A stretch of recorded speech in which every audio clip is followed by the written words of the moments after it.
on. We're on. All right, guys, you are in for a treat today. We are joined by one of Australia's top property gurus. Bought his first property when he was 18. Since then has built his portfolio in less than 10 years to about 15 properties, give or take. And also opened up his own buyer's agency at the same time. Please welcome Jack Henderson. Jack, welcome to the podcast. Thank you very much. That was a great intro. Not nervous at all. Yeah. You calmed me down, so we're good. We're good to go. Let's do it. Let's unpack all these exciting topics. Yeah, no, it sounds great. So 15 properties. Yeah. Tell us, wow, how did you begin? Look, the amount of properties isn't that much in comparison to some of the other people out there, right? Like there's a lot of guys, that have 50, 60, 70. I think Eddie Deline now has got 100 properties or something. Wow. I'm like, fuck, it's crazy enough managing 15. I couldn't imagine having 100. But yeah, it all started with one, right? It was the first property I bought when I was 18 years old.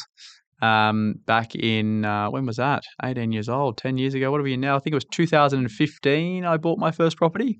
2-bedroom apartment in the Sydney suburb of Coogee for 720 grand, which if people know Coogee, seems like an absolute bargain now. That's insane. And then, from there it's the compounding effect. So, the first 3, 4, 5 years of that journey were a lot slower than the last sort of 4 years have been, but it's always the way, right? If you use the snowball analogy of the snowball coming down the mountain, it starts off much smaller at the top of the mountain than it does by the time it gets to the bottom of the mountain. So, the portfolio now is growing pretty rapidly. And like you said, I've got a business now, so fortunately enough, my income has continued to increase, which, a lot of people don't have the ability to do that. But obviously in business, if you're good at business, you do have the ability to do that.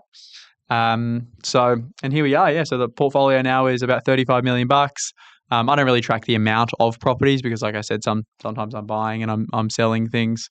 But yeah, it's about $35 million the last time I did all my valuations. Yeah. So. Wow.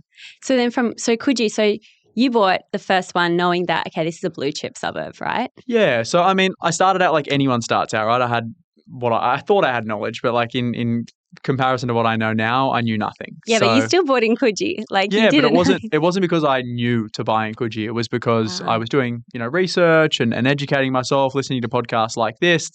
And I found a guy by the name of Chris Gray, who was this, late 30s, early 40s guy, bald head from the UK. And I found a YouTube video of him talking at an event, a CPA event, so an accounting event.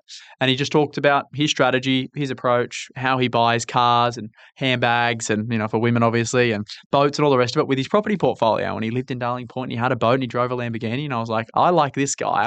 I want what this guy has. Because a lot of the people who talk about property, even now, they talk about, all the technical and the strategy and all the rest of it, but they don't really talk about the lifestyle that's able to give them. And that's what I liked about Chris. And Chris bought blue chip property and he bought apartments in the eastern suburbs of Sydney. I didn't even know where Coogee was. I grew up like 70 k's northwest of Coogee. So that was the reason I bought there, is because I just found someone who'd been there and done it and that I really resonated with.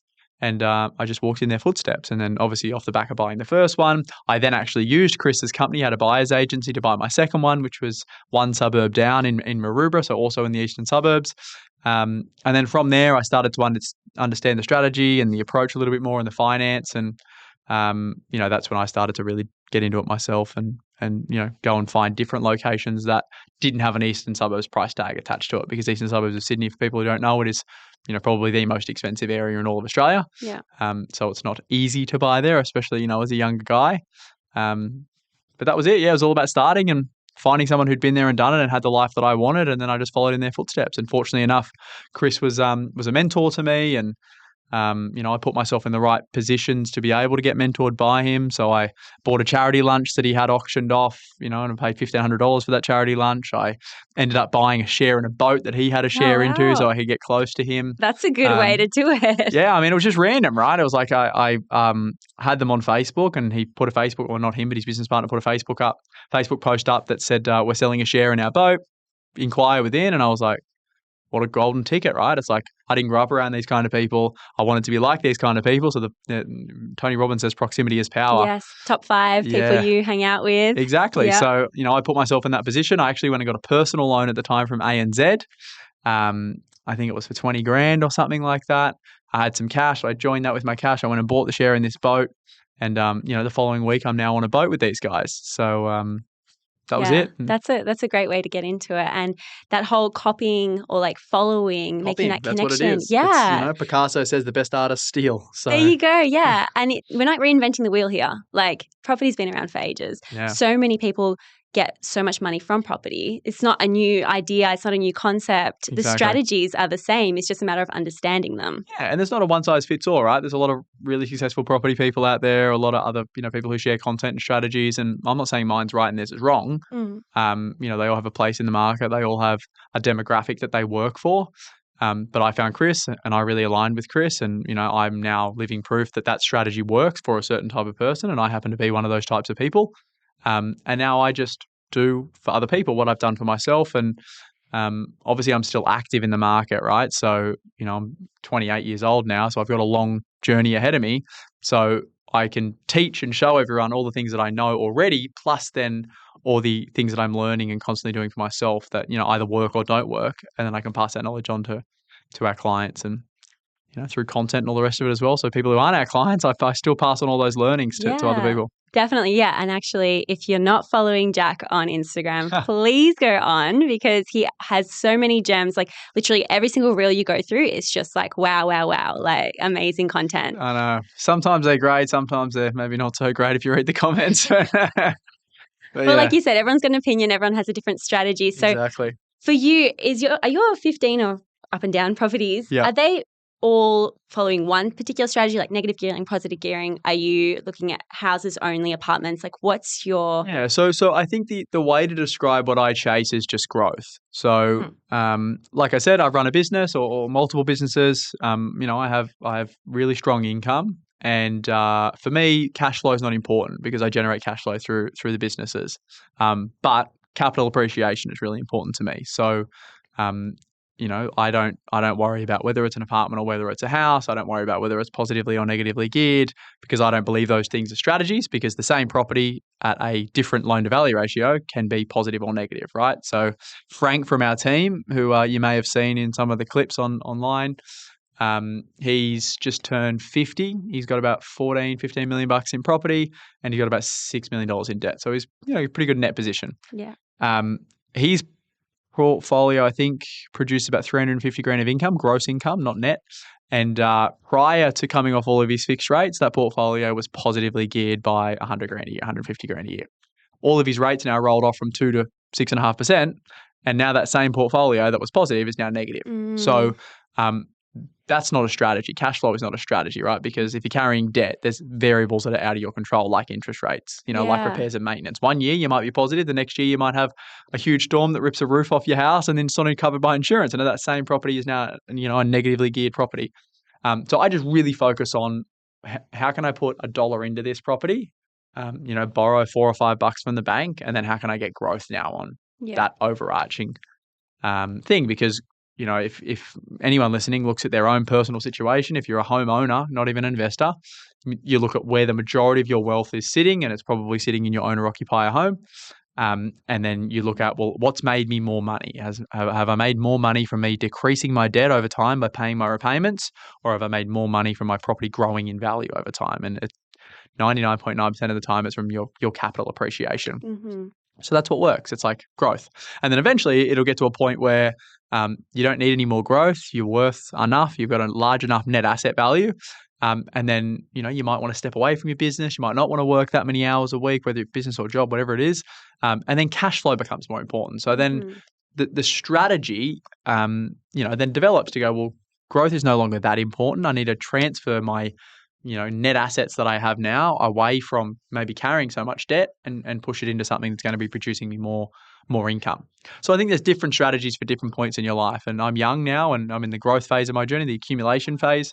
So it's all about increasing my net worth. Yeah. Right. So I focus on properties in blue chip locations with a strong track record of performance. So I can look at 10, 20, 30, 40 years worth of growth data and see that areas have consistently performed, not year in, year out, because that's not how the market works, obviously, but over the long term, they've performed well.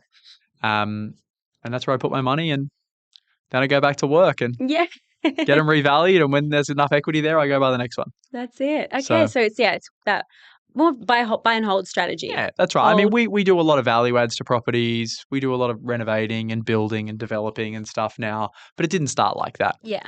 So You needed to build up because then does that help you as well, having 15 properties with the banks? no, it makes it very hard with the banks. Okay, so it does the opposite. Yeah, it's not an easy thing to get finance now, especially I use all the right structuring. I've got great accountants. We've got a really profitable business. But it's hard when you've got lots of debt, and we're in a environment now where all the banks are really tightening their credit policy, and they're tightening their want to lend. So yeah, it's not easy to get debt, especially from major lenders. So majority of my debt now comes from second tier and non-bank lenders because it's a more common sense approach, as opposed to if you don't fit into these boxes, we won't lend to you. And how do you access those types of lenders? Just through a broker. I've worked with the same broker now for probably 5 years, I would say. I went direct to bank to begin with, straight to ANZ for my first 2 properties. Then ANZ say, no, we're not lending you any more money. And then from ANZ, I went and found my first broker. And then that broker got me the next one. They couldn't get me the next one. I found another broker. And then, not all things are created equal, right? So I've been with this broker now for quite a few years. And it's still challenging. I have heard that a lot, actually, about having the right broker actually makes or breaks your mortgage. Yeah. Yeah, and we work with so many clients now as well where we see so many brokers, right? Like, we bring a client on board and we get an understanding of who you're working with currently, brokers, solicitors, blah, blah, blah, blah, blah. And I speak to a lot of brokers who, I'm like, this guy or girl has no idea. Yeah. I shouldn't say they have no idea. They have an idea about basics, but because a lot of them haven't been there and done it, or haven't had clients that have been there and done it, they haven't got the relevant experience in tens of millions of dollars worth of debt when someone has that, or really complex scenarios, or really complex structures with self-employed people. Like there's levels to everything, right? I just been at a conference for 2 days called Urbanity, and I feel like a tiny fish in that room. It's just like crazy the level of these people. So you mentioned your first 2 properties with ANZ. Yeah. So obviously, and I think also there's a lot more brokers that are easier with those first 2 because a lot of people don't go past that. They have their income. I think it's like 96% of investors stop at 1, right? Is that there you go. And usually it's their own home. Or is it you saying that's investment property? Yeah, I think it's like it's high. It's in the 90s anyway. Yeah. Percent of investors stop at 1 because property. they probably just their broker's like, well, we've used up all your borrowing capacity and that's it. Yeah, or they buy the wrong property to begin with. They don't know how to get the second one, or life happens. It's like you buy a property, and a lot of people start really late. That's it. I did a video on this today. It's like we speak to a lot of people and work with a lot of clients who are like in their 40s or they're in their early 50s, and it's only when they go, they've been head down in life, working, growing a business, having kids, all the things that you do, and then like you look up and you're in your 40s and you're like, where did the time go? And they've really done nothing towards their wealth creation. And then they're starting in their 40s or they're starting in their 50s and they go, well, I want to be retired in 10 or 15 years' time. And it just makes everything so much harder because you don't have time on your side, right? And that's why a lot of people get stuck at 1. Where if you start in your early 20s, late 20s, early 30s, you can build a portfolio that are, even if it only has 3 properties or 4 properties over like a 30 or a 40-year journey, which is not a lot, your end number looks significantly different. Yeah, definitely. Yeah, so that first property is really crucial to your journey, isn't it? It's the most crucial. And the earlier you can do that, the better it's going to set you up. And I say this all the time online around first-time buyers. Like a lot of people will put buying a property off because they think it's going to have an impact or a negative impact on their ability to have a life. It's like, oh, I don't want to get a mortgage. Having a mortgage means you've got to be a grown-up, right? You've got mortgage repayments. You've got all the other stuff that comes with it. And I'd rather go travel and I'd rather be young and all the rest of it. And there is merit in that. Like, there's parts of me that look back on my early 20s when all of my mates were, traveling Europe and doing the Kentuckys and, not being grown-ups, which is, I have envy of that. And I'm like, oh, fuck, maybe I should have done that because I never get that time back. But at the same token, I also look at the life that I live now and that other people live, my age. And I'm like, I don't think I'd trade the life I live now for a few, overseas holidays, my late teens, now early 20s. You can do those, hey. Yeah, exactly. So I think the earlier you can get into the marketplace, even if you don't have an ambition to grow a big portfolio, You can go buy a property today for 400 grand, 500 grand, 600 grand, whatever your budget is. If you have to live in it for a period of time, live in it, rent out some rooms to friends so you can, completely minimize your living costs. And then, you can go move back home or move out of the property, go live overseas, and that property just sits there and ticks over year in, year out. And you don't have to worry about anything for 10 or 15 years. But during that period of time where maybe you're not focusing on growing your wealth, you've got this asset that's ticking over in the marketplace year in, year out. And if we just look at what's happened over the last 100 years in Australia, property prices have doubled every 7, 10, 15 years, whatever it is. So you can come back and you can have a property that's worth double, and all you've done is really buy it and then go on and live your life. Yeah. Where a lot of people don't do that. They go and live their life and then they go, oh, shit. Wait a minute. Yeah. So what about my future? They do it backwards. Yeah. So for that first property, just quickly, for that first property, let's unpack it. If you do want a big investment portfolio, what would you recommend someone buys? Like, does it matter? I mean, for people that are just like, look, you need a property, sure, they can buy anything. But for someone that really wants to build a big investment portfolio, what would you recommend? So, whether it's a house, whether it's an apartment, like that's not the relevant thing, because depending on where you buy, depends on what you buy. So like I bought in Coogee and I bought a 2-bedroom apartment and an Art Deco block, which is totally fine because in Coogee, the majority of owner occupiers live in apartments. So it's normal to buy an apartment there. In Brisbane, for example, in Fortitude Valley, you probably wouldn't buy an apartment because owner occupiers don't buy apartments in Fortitude Valley or in Brisbane, and they want to live in houses. Yeah. So it'd be the wrong investment. So you'd probably buy a house in Brisbane over an apartment. So the easiest way I describe it is to simply just go, what's the best areas in the area that person lives? And let's assume that the people live in a major city across the east coast of Australia or even, west coast. You go, where do I live? Cool. What's the average house price around here? It's X or Y. Can I afford that? No. What's the next suburb out? What's the next suburb out? And you just want to buy something that is fundamentally a property that you would be comfortable never to sell. Like that's how I look at it. It's like, if you had to hold this for the next 40 years, would you be happy to hold it for the next 40 years? Do you reckon it's going to become a better area over time? And just make sure you buy something that appeals to the majority of the buyer demographic in that area. So like I said, if the area is dominated by houses and you buy an apartment, probably not going to do very well out of that, and vice versa. If it's dominated by an apartment, you probably do okay.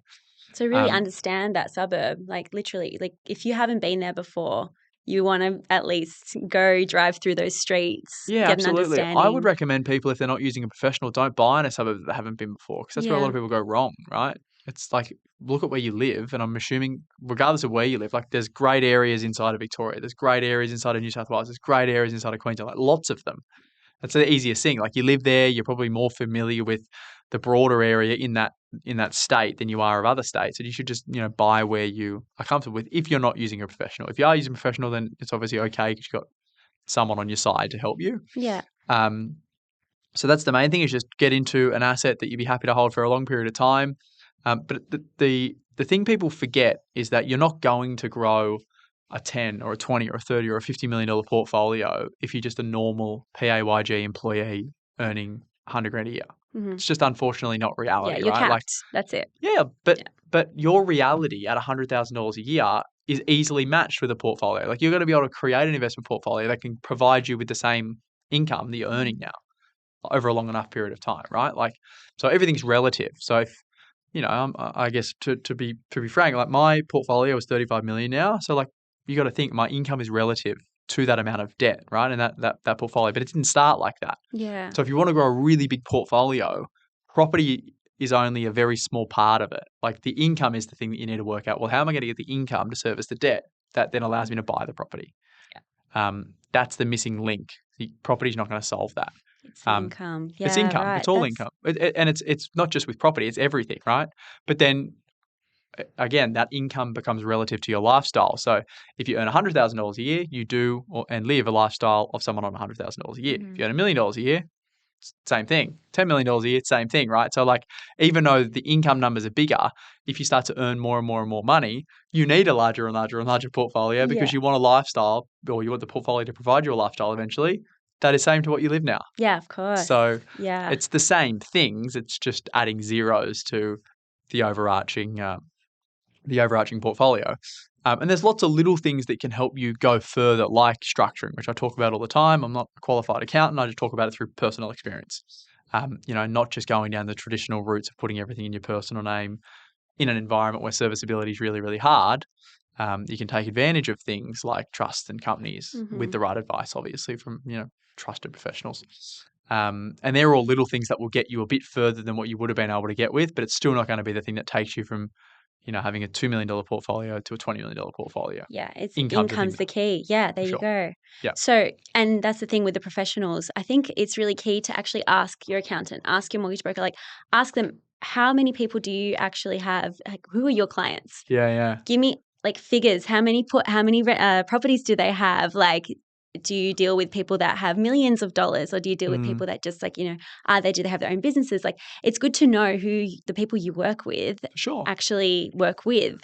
Yeah, and I've always been of the and I think this is just from obviously having Chris as a mentor early in my life. I've always been someone who I always spend way more money on advisors and professionals in my life than I probably should when I'm at that point in time, right? It would be unwise of someone who is a PAYG employee to spend the same on accountants as I spend. It just wouldn't be smart. And, it's the same as every other thing, right? The more and more money you earn, the more and more money generally you spend on your advice, whether it be lawyers, whether it be accountants, whether it be financial planners, wealth managers, all that stuff. The more you earn, the more you spend on those kinds of people. And, then you look at yeah, that's right. The wealthiest people in the world, they've got their own private offices where they've got everyone under the same roof, and it's their own wealth management company, essentially. That's what a private office is. But I think you should always try and spend a little bit more than maybe you should for where you're at, because you're going to get the insights of what that next level up can teach you, right? Yeah. And that's something that I've always done. I've always paid to be in the networking groups. I've always paid to go on the trips and paid to meet the people, because you'll always learn something that will well and truly outweigh the cost of that thing. And that's what will help you get to that next step, right? Because it's the reason you're in this position and not that position, and it's the same for me, and I'm still in this position, is because it's something you don't know. It's the reason I don't have a $100 million company right now is because I don't have the skills to get me from where I am to 100 million. Yeah, I will find them, talk to those and then people. I'll get them. Yeah, exactly. And then it's the reason I don't have $1 billion company is because I don't have the skills to grow to that level. Definitely. So it's always the gap between where you are and where you want to be. It's just a missing link in knowledge and execution. Yeah, and usually it's from someone that's been there before. That's right. There's always people who have been there and done what you're doing. Exactly. Yeah. So it's just learning from those people. Definitely. Yeah. So property's no different, in short. Yeah. Yeah, no. And that's just in life, I think, in general. Anything you do in life, it's always good to learn from the experts. 100%. 100%. And it's in all facets of life too, right? I've got so many people in my life who, teach me so many other things that have nothing to do with money and property and it's relationships and the communication and all those things, you learn from experts in whatever that is. Yeah. And it all in the end will help as well with your career. I'm sure, having a healthy relationship, having good communication. I mean, communication's huge in the property space, obviously, when dealing with the agents and everyone.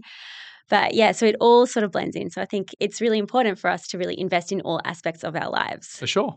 Communication for me now is the most important thing. Yeah. I think I'm a good communicator because I can talk well. I can talk. Yes, definitely. But that's not real communication. Communication now when I've got 50 staff is to be able to communicate as a good leader and communicate my vision and hear what people are saying and be able to help them get to where they want to go.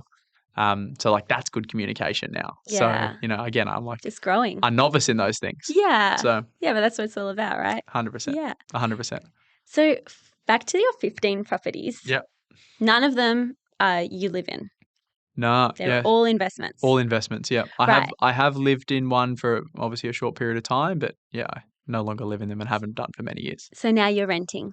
Renting, yeah. And that's Rentvester. You're a rentvester. Yes, yeah. Join me. Well, I'm joining you. I think you've been in the game longer. But yes, I'm a rentvester as well. So why are you a rentvester? A few reasons. One is because I really like flexibility and I like moving around and exploring new areas. So I haven't lived in the same property for over 12 months ever. Wow. So every year I move. That's awesome. Yeah, and I enjoy that. So like, I have the capacity to be able to call a removalist that packs up my house and moves me, and 2 days later I'm in a new place and all I got to do is unpack some boxes. Like Yeah. I really enjoy that. So that's one of the reasons. And I get to explore, I live in Sydney, so I've lived in Fairlight, which is next to Manly. I've lived in Darling Point. I've lived in Coogee. I've lived in Bronte. I've lived in Watsons Bay, and I'll move again at the end of the year to somewhere else. And that's what's helping me understand where I want to live and what I want to live in. Yeah. I think that's one of the major things for us as well. Like, we live in Gold Coast. We want to live on the beach side of the highway. We don't want to live in Robina or anything like that. We want to be literally, I can see the beach from my balcony. I can walk to the beach. Can I afford that in my, right now? No, I cannot afford to buy. I couldn't afford to buy the place I live in either. Yeah. And that's one of the other reasons I rent, right? Is because for what I could afford to buy, it'd be like a half of what I'm currently renting, and it'd cost me 4 times the amount. So I could live in something half as good, and if I had a mortgage on that property at 80%, it'd probably cost me 3 to 4 times more than it cost me in rent to rent something twice as expensive.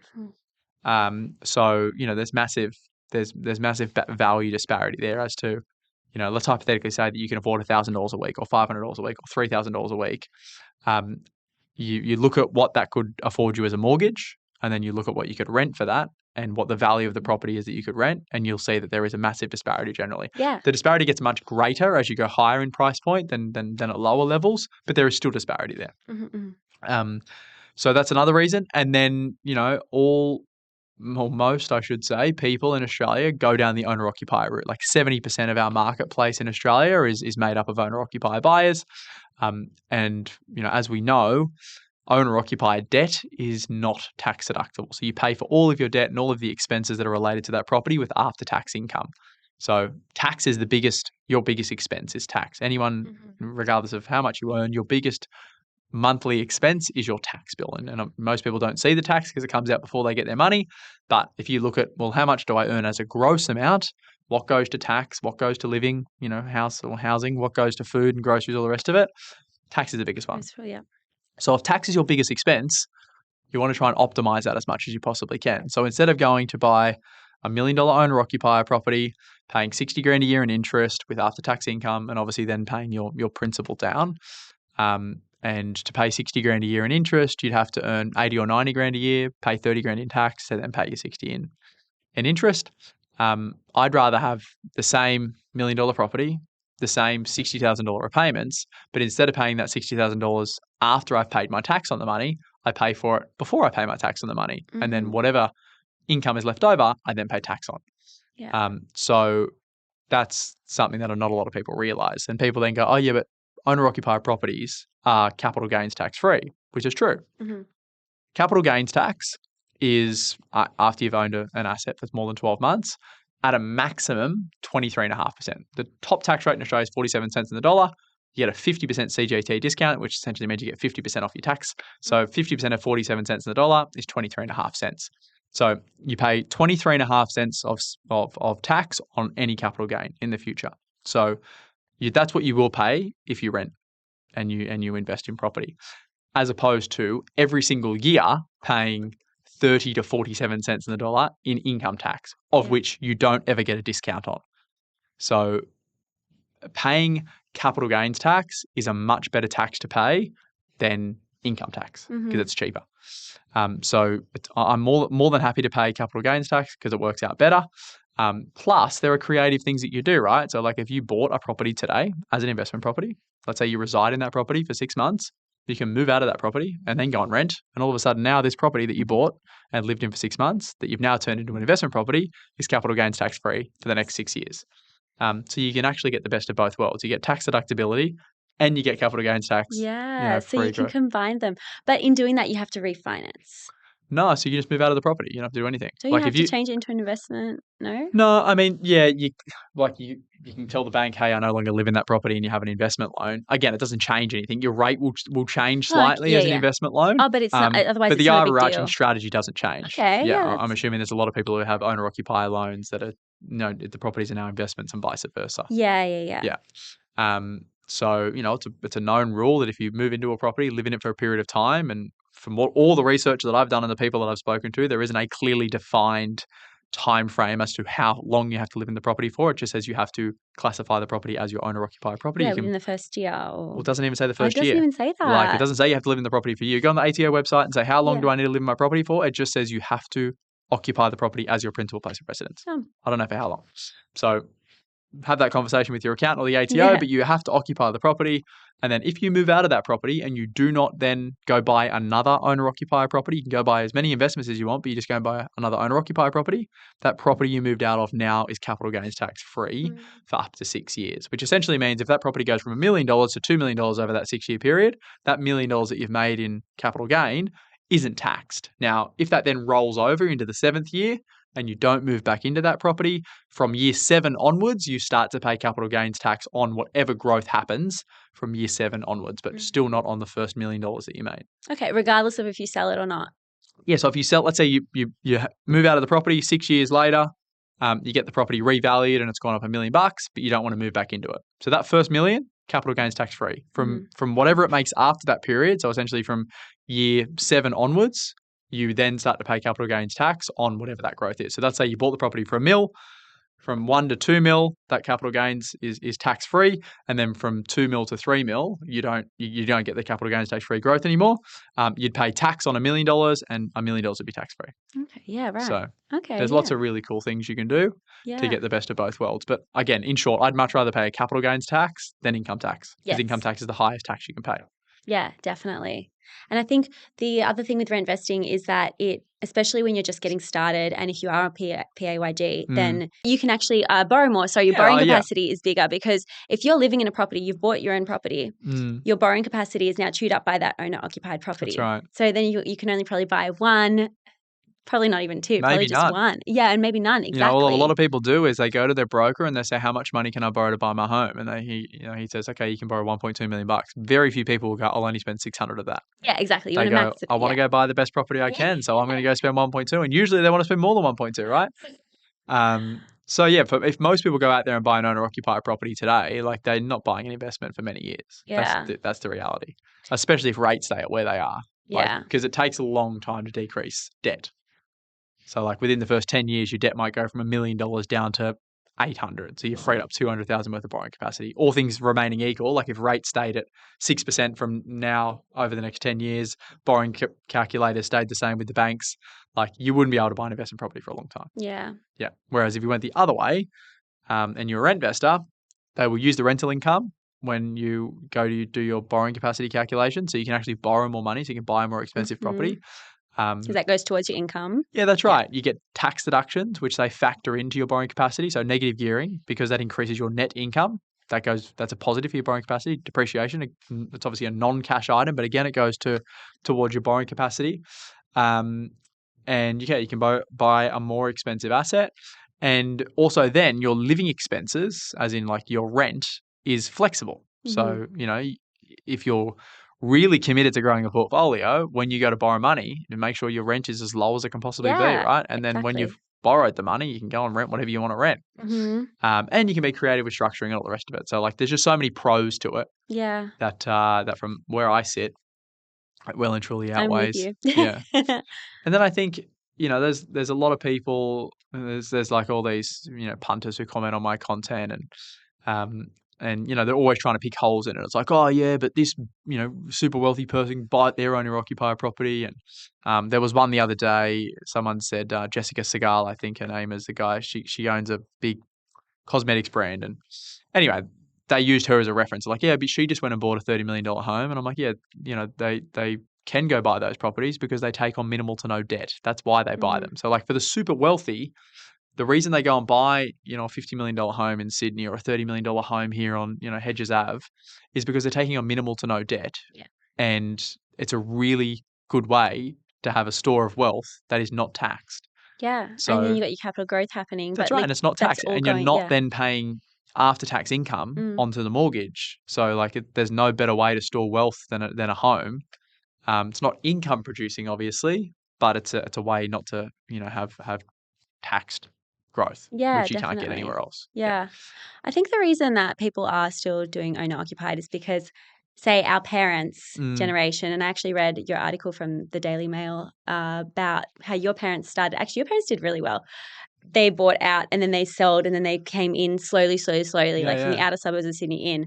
A lot of people of that generation usually just buy and then they stop. And they talk about things like rent is like, dead Dead money. money, Yeah, yeah. all these things. And I think that has just ingrained into our generation then. And then they don't. So a lot of people are just like, closed-minded and they're not trying to be open to the possibilities of, look what you've just gone through a huge list of the benefits of rent vesting. And it just makes me really wonder. It's education, right? Like it's Yeah. financial education. People don't know what they don't know. So it's like a lot of people, they take what people say as gospel, So it's like if their Especially your parents. Yeah, that's right. And lots of other people in their life which, probably aren't super financially educated either. Yeah. I had a guy on my podcast recently on Flamingo Sundays, and he's got a book called Useful Not True. Everyone should read this book if they're into like personal development. But essentially it talks about the concept, and it's not really a concept, it's fact, that we often walk through life with beliefs that we believe to be factually true, when in reality they're not factually true. We just think they're true, right? It's like our truth. And that's one of those things. It's like we believe, because of what we've told, that rent money is dead money. So it's like that's a belief that we have, but the belief's not true. It's like it is dead money if you're not doing anything else with the surplus. Yeah. If you're just, like you said, renting out like a penthouse, there goes all your money to like, this. Well, Yeah, that's right. But like I also think that having an owner-occupier is dead money as well, because sure, it puts a roof over your head, so it has a utility, which is a roof over your head. But let's hypothetically say that that's all you do. You buy an owner-occupier property, you buy that when you're 30 years old, and over the next 30 years, you pay that mortgage down to zero. You get to 60, and you've now successfully got a debt-free owner-occupier property. Congratulations, you've won life. What utility does that have when you're 60? Nothing. Yeah. Doesn't provide you with any income. Most people won't sell it because, the grandkids need somewhere to come home to. I don't want to sell it. Where am I going to live? I don't want to downsize. You've got that emotional attachment to it. Yeah, so it has no utility. It's like it doesn't provide you with any lifestyle. It doesn't provide you with any income. You won't sell it, so it's going to be inherited by someone else who's not going to care about it. So it's just like the most ludicrous thing ever. If you do want to buy an owner-occupier property, I would do it the other way. I'd do it backwards to what everyone else does. I would do investments first, go and build an investment portfolio for the first 30 years of your life to 60. Let's say you just started at 30 again. I would invest from 30 to 60. And then when I'm 60, I'd go and get a heap of debt and buy an owner-occupier property, which sounds completely bonkers, right? Because you're like, why would you do that? You want to be debt-free when you're retirement, which you do. But if you really want to buy an owner-occupier property, if you invest for 30 years and you put the same amount of money into investments that you did for your owner-occupier property, over that 30-year period, you're going to get to a much higher net number. And when you get to that net number, it's now going to have a utility, which is providing you with an income. That's the utility. That's the whole reason you invest, right? Is to get you an outcome. And then with that income, if you really want to, go buy yourself an owner-occupier property so you can tick it off the list, right? Yeah, done. So instead of the people do it backwards, they go owner-occupier property, then worry about investing. When the reality is the investing is the thing that gets you out of where you want to. Not many people go to work every day and love what they do. Yeah. Most people go, I'd love to be on holidays right now. I'd love to do all this stuff. An owner-occupier property is not going to give you that. Investments will, whether it's property or other things. Investments are the thing that actually give you, income. They give you like freedom and all the rest of it. Yeah, definitely. No, I couldn't agree more. So anyway, but who am I, right? Yeah. What do I know? A lot. I mean, I feel like you've provided so much knowledge here today. Yeah. I honestly, my mind's just gone I can't wait to re-listen to this podcast and really dissect what you have explained to us. Thank you so much. My pleasure. So how does everyone reach you? If you look me up on any profile or on Instagram, Facebook. I think if you just Google Jack Henderson, it just comes up. You'll see everything. You'll see me. Yeah, that's right. Yeah, but I'm on all the social channels. I'm the guy who replies to people in the DMs and stuff like that too. Yes, he does. That's how I got him on the podcast. Yeah, so lots of people think it's not me. They're like, oh, is this really Jack? I mean, sometimes it's not me. I have a team that go in there and try and set calls and all the rest of it. But 9 times out of 10, it's me. So, or email jack@henderson.com.au. I'm always the one who replies to the emails. Awesome. Thank you. Thank you so much. Awesome to be on the show. One final question, actually, Hammer Jack. away. Just before we leave. So I like to ask my guests, what is one way that you invest in yourself daily? So I'll give you two things. So one is obviously financial, like how if we think about investing, maybe think financially. And then I'm obsessed with being fit, healthy, and active, and all the rest of it. So, it sounds like as cliche as anything, but like No, but that's what. fitness and stuff is just like the biggest game changer Mhm. ever. So like I'm a really big runner. I do a lot of like really hard challenges. And like I think the thing with investing in yourself is like the one thing that's really helped me over time is I was a kid that didn't have a lot of self-confidence. So like coming through school and whether it would be with women and girls or whether it was like lots of other things, I didn't have a lot of self-confidence because I was that like Mr. Average. So, and I didn't realize this at the time. It's only now I'm reflecting back and I'm going, oh wow, I've changed a lot. Um, but it's doing all the little things on a daily basis that build self-confidence, which is investing in yourself, right? Because the more confident you are about yourself and about your views and the way that you walk through life, I personally believe it's like the biggest unlock ever because people feel Agreed. that, right? People Yes, feel that it's true, energy. and exactly right. Yeah. Yeah. So that's the big one is like constantly doing things that build your self-confidence. So like doing what you say you're going to do. Like last night I Mhm. went to bed and I said I'm going to run 20 Ks in the morning. I got up this morning Wow.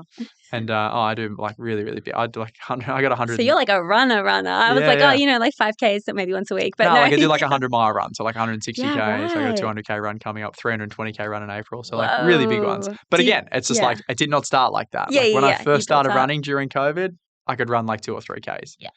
But I think that like that's the biggest investment you can make in yourself, and I'm only speaking from what's worked for me, is that doing what you say you're going to do. So like I said last night, I said, oh, I'm going to wake up. I got to do 20 Ks in the morning. I woke up this morning. I was like, I fucking do not feel like doing 20 Ks. I was like, and then in my first thing, your head's like, oh, I'll just do 10. Yeah. And then like you give yourself all the reasons why it's okay just to do 10, right? And I was away with a few of the guys from work, and one of the other guys go, yeah, we'll just do 10. But then I was like, no, I fucking said I was going to do 20 Ks. I'm going to do 20 Ks. And it's just like that, just by doing that, it's that little brick stacked for the day, right? Because you're like, I said I was going to do it. I didn't want to do it, but I did it. Yeah. And the more you can do things like that, if you're a salesperson, for example, you say you're going to make 50 calls or you're going to reach out to X amount of people, like do it. Because if you don't do it, it has just as much of a negative impact on yourself by not doing it Mhm. as positive, would do if you did it. So And once you say no to one thing, it's just like easier to say no to a yeah, well, lot of there's this saying things. where how you do one thing's how you do all things, which is so true, True. right? Like, Yeah. I said I was going to come on this podcast. It would have been super easy for me to be like, oh fuck, I'm too busy today. Yeah. But like I said, I was going to do it, so I was like, I'll make the time to go and do it. And lots of people um, say they're going to do things, but then they don't do it, and then that just reinforces them to just not do things that they said they're going to do in the future. So that's how I invest in myself. It's just like that one simple rule, which is like, if I say I'm going to do it, you do it, and that's it, and that just slowly builds self confidence. And then on the other side, financially, as I've made more money, I've been able to invest more money in myself, right? And again, I give you an example before where I was like, I bought the charity lunch for $1,500. Mhm. $1,500 for me at the time was more than I was earning in a week. So it was a lot of money at the time. I Yeah. invested in a 1 hour mentoring lunch. So I'm a big believer in just putting yourself in the right environments. Then I did the boat. Again, I couldn't afford to pay for it. I got the money and I just believed that it was going to happen. And since then I've done lots of really cool things where there's no guaranteed result, which is like, I've spent a heap of money. And I went to Richard Branson's island last year.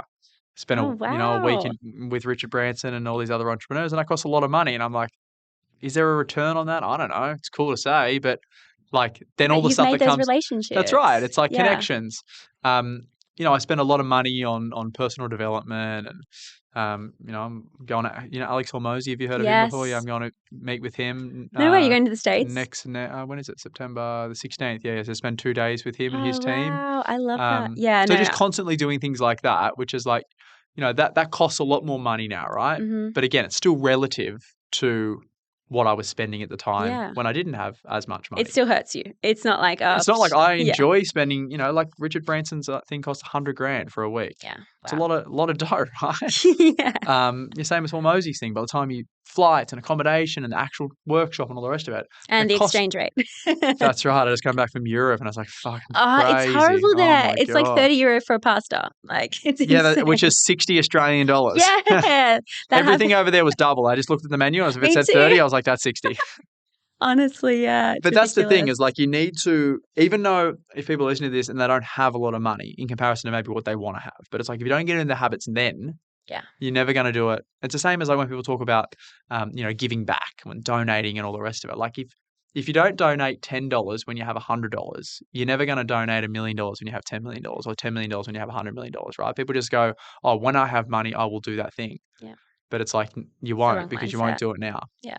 So self-development for me is the same. It's like if I constantly spend the money, and just like the other example I gave around, doing the things every single day, it's reinforcing that, right? So when you Yeah. spend money on something, you learn and you execute and it works, it reinforces how good it is to spend money on yourself. Mm-hmm.